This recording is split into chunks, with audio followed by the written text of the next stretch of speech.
Hey, welcome everyone to our April the 12th reading. We are back in the book of Samuel. So if you remember up to this point, the Israelites have rejected God as their king.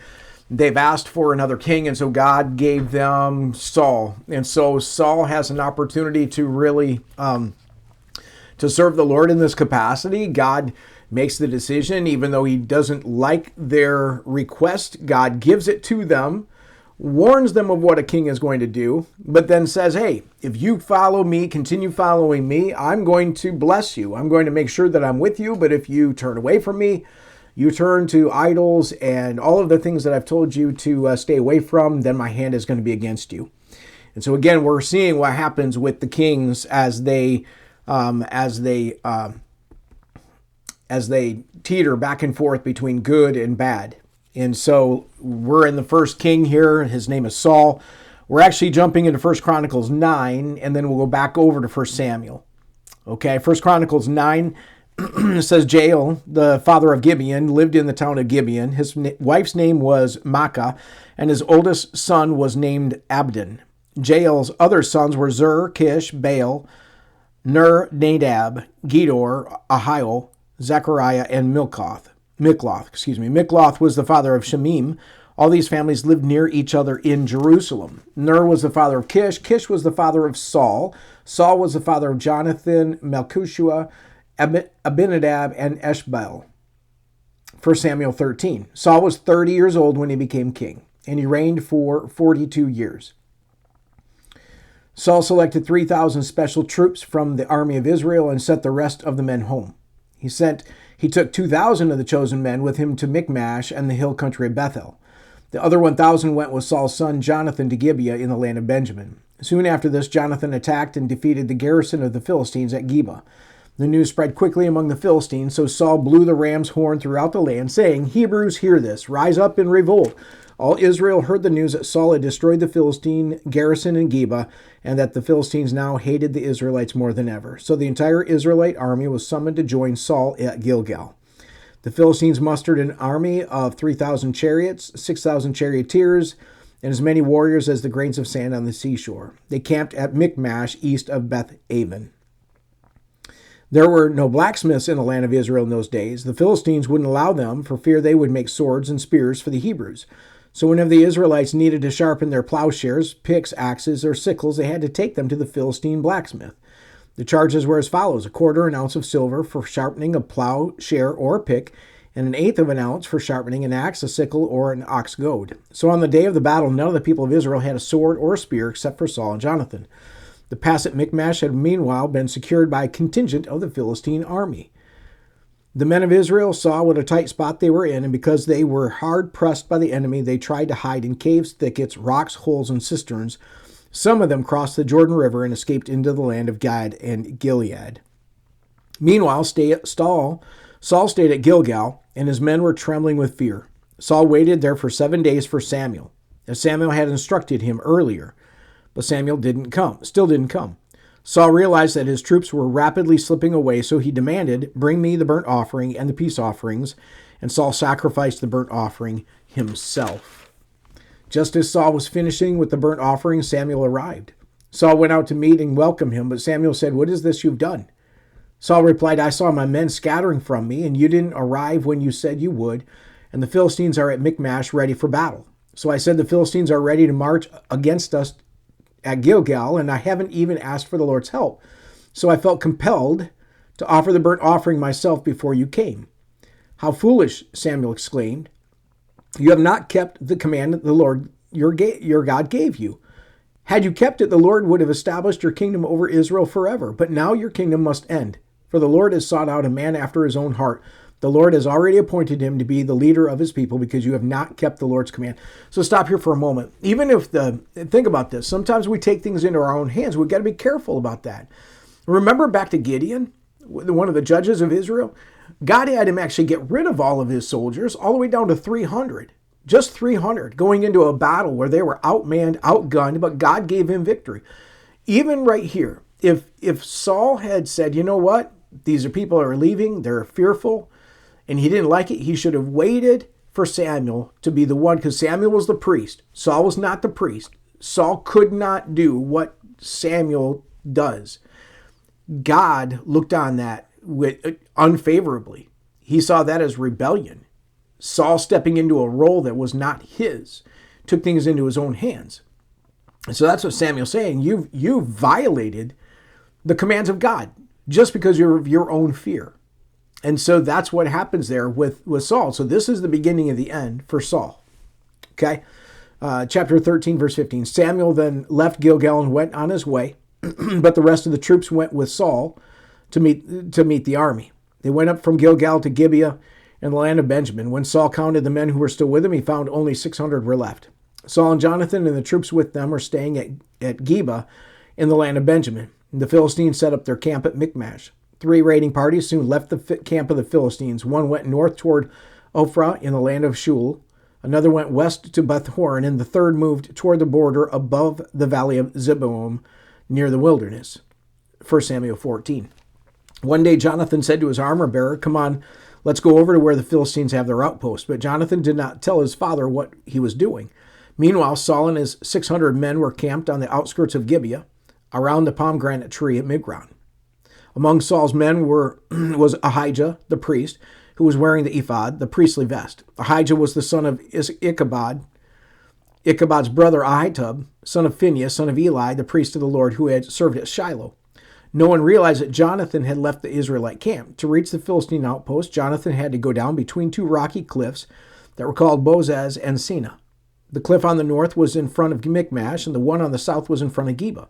"Let's go across to the outpost of those pagans," Jonathan said to his armor-bearer. "Perhaps the Lord will help us, for nothing can hinder the Lord.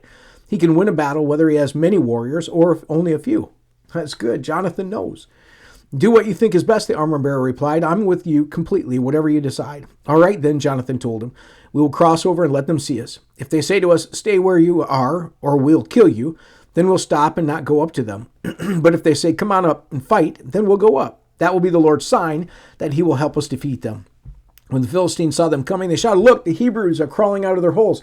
Then the men from the outpost shouted to Jonathan, "Come on up here, and we'll teach you a lesson." "Come on, climb right behind me," Jonathan said to his armor-bearer, "for the Lord will help us defeat them." So they climbed up using both hands and feet, and the Philistines fell before Jonathan, and his armor-bearer killed those who came behind them. They killed some 20 men in all, and their bodies were scattered over about half an acre. Suddenly panic broke out in the Philistine army, both in the camp and in the field, including even the outposts and the raiding parties, and just then an earthquake struck and everyone was terrified. Saul's lookouts in Gibeah of Benjamin saw a strange sight. The vast army of Philistines began to melt away in every direction. "Call the roll and find out who's missing," Saul ordered. And when they checked, they found that Jonathan and his armor-bearer were gone. Then Saul shouted to Ahijah, "Bring the ephod here." For at that time, Ahijah was wearing the ephod in front of the Israelites. But while Saul was talking to the priest, the confusion in the Philistine camp grew louder and louder. So Saul said to the priest, "Never mind, let's get going." Then Saul and all his men rushed out to the battle and found the Philistines killing each other. There was terrible confusion everywhere. Even the Hebrews, who had previously gone over to the Philistine army, revolted and joined in with Saul, Jonathan, and the rest of the Israelites. Likewise, the men of Israel, who were hiding in the hill country of Ephraim, joined the chase when they saw the Philistines running. So the Lord saved Israel that day, and the battle continued to rage even beyond Beth-aven. Now the men of Israel were pressed to exhaustion that day, because Saul had placed them under an oath, saying, "Let a curse fall on anyone who eats before evening, before I have full revenge on my enemies." So no one ate anything all day, even though they had all found honeycomb on the ground in the forest. They didn't dare touch the honey because they had all feared the oath they had taken. But Jonathan had not heard his father's command, and he dipped the end of his stick into a piece of honeycomb and ate the honey. After he had eaten it, he felt refreshed. But one of the men saw him and said, "Your father made the army take a strict oath that anyone who eats food today will be cursed. That is why everyone is weary and faint." "My father has made trouble for us all," Jonathan exclaimed. "A command like that only hurts us. See how refreshed I am now that I have eaten this little bit of honey? If the men had been allowed to eat freely from the food they found among our enemies, think how many more Philistines we could have killed."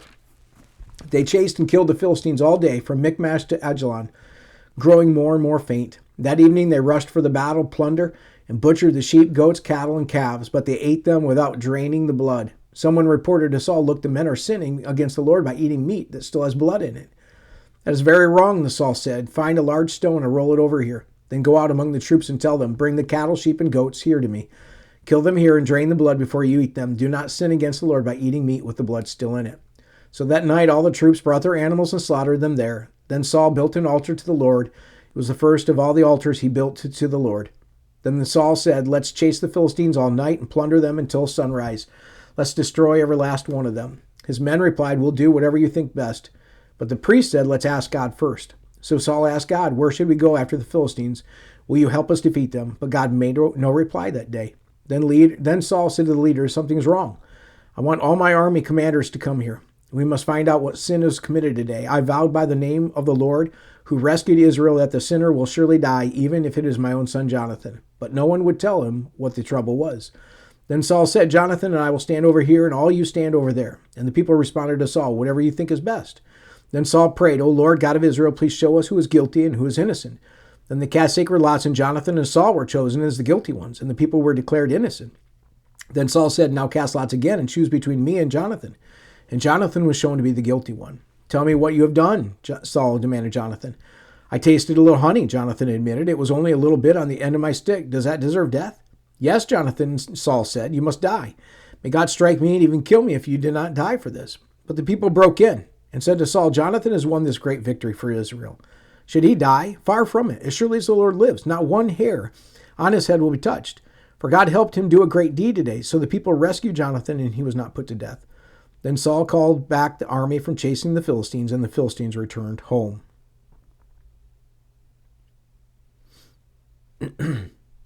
Now when Saul had secured his grasp on Israel's throne, he fought against his enemies in every direction, against Moab, Ammon, Edom, the kings of Zobah, and the Philistines. And wherever he turned, he was victorious.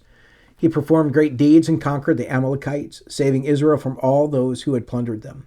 Saul's sons included Jonathan, Ishbosheth, and Melchishua. He also had two daughters, Merab, who was older, and Michal. Saul's wife was Ahinoam, the daughter of Ahimaaz. The commander of Saul's army was Abner, the son of Saul's uncle Ner. Saul's father Kish and Abner's father Ner were both sons of Abiel. The Israelites fought constantly with the Philistines throughout Saul's lifetime. So whenever Saul observed a young man who was brave and strong, he drafted him into his army. Okay, so we're seeing what's happening with Saul. As Saul has obviously, he has done what is wrong in the eyes of God. God is giving him, allowing him to have some victory in the moment.